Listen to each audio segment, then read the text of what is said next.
Hello everyone, আসসালামু আলাইকুম। আজকে আমরা শিখবো হইতেছে লিগ্যান্ড সম্পর্কে। সো লিগ্যান্ড জিনিসটা শেখার আগে আমরা বুঝবো যে এটা কেন ইম্পর্টেন্ট শেখা। কারণ লিগ্যান্ডের মাধ্যমে হইতেছে জটিল যৌগ গঠন হয়। জটিল যৌগ ধরো এই যে এরকম অ্যালুমিনিয়াম থাকবে, চারিপাশে হচ্ছে পানির যৌগ একত্রিত হয়ে একটা চক্রাকার এরকম একটা যৌগ গঠন করবে। এগুলোকে সাধারণত জটিল যৌগ বলা হয়।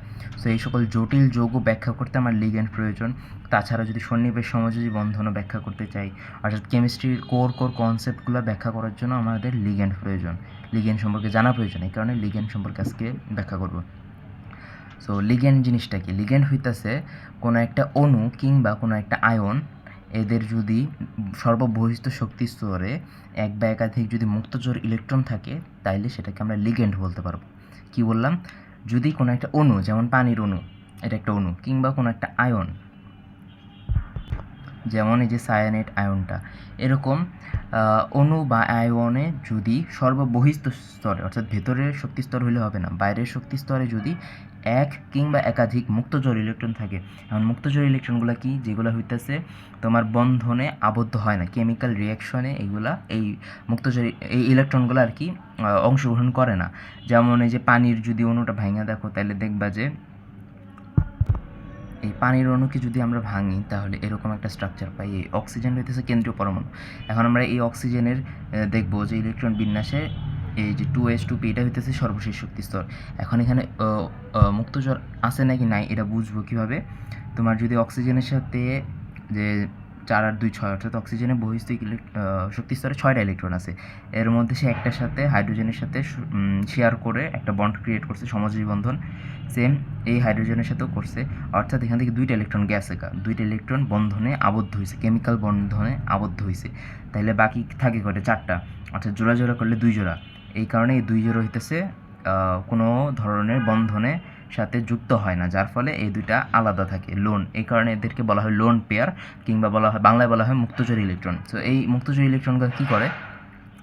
এই মুক্তজোড় ইলেকট্রনগুলো যখন এরকম কোনো একটা কেন্দ্রীয় পরমাণু যেটা হইতেছে ধনাত্মক, কিংবা বলতে পারো যে অ্যালুমিনিয়াম 3+ যেমন অনেক বেশি সক্রিয়, এরকম কোনো সক্রিয় ধনাত্মক চার্জ বিশিষ্ট কোনো মৌলের সংস্পর্শে যখন আসে, তখন কি হয়? এই যে মুক্তজোড় ইলেকট্রন, এগুলো তো ইলেকট্রন, এগুলো নেগেটিভ, আর অ্যালুমিনিয়াম 3+ হচ্ছে পজিটিভ আছে, অর্থাৎ ইলেকট্রনের অভাব থাকাই তো পজিটিভ।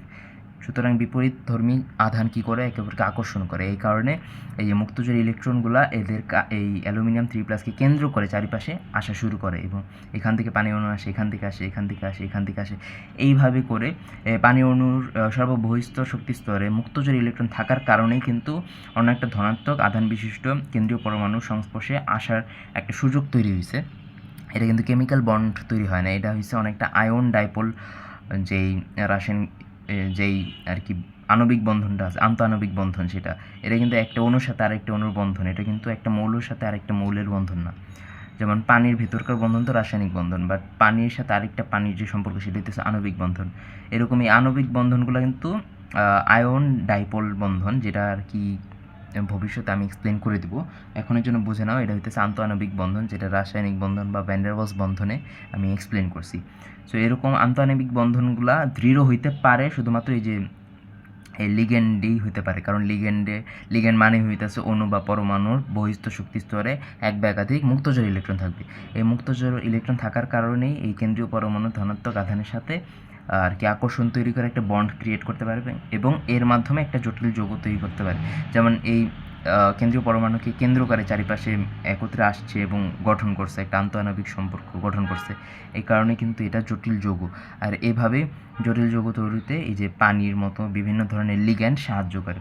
সো এই লিগ্যান্ড জানা এই কারণে ইম্পর্ট্যান্ট। আর লিগ্যান্ড কি, আশা করি বুঝতে পারছি যে একটা অণু বা একটা অণু বা হইতেছে একটা আয়ন, এদের সর্ববহিস্থ শক্তি স্তরে যদি এক বা একাধিক মুক্তজোড় ইলেকট্রন থাকে, যেটা হইতেছে অন্য কোনো ধনাত্মক আধানের সাথে বন্ধন তৈরি করতে পারে, আন্তঃআণবিক বন্ধন যদি তৈরি করতে পারে, তাহলে সেটাকে আমরা বলি লিগ্যান্ড। সো আজকের জন্য এইটুকুই লিগ্যান্ড সম্পর্কে। আশা করি তোমরা বেসিক কনসেপ্টটা ক্লিয়ার হয়েছে। তোমরা ভবিষ্যতে আরও ধরনের কী কন্টেন্ট চাও সেটা কমেন্ট বক্সে কমেন্ট করে লিখতে পারো। ভিডিওটা লাইক করে দিবা, শেয়ার করবা, আর হইতেছে আমার ফেসবুক পেজটা ফলো করে দেবা, আর ইউটিউব চ্যানেলটা সাবস্ক্রাইব করে দিবা। ধন্যবাদ সবাইকে।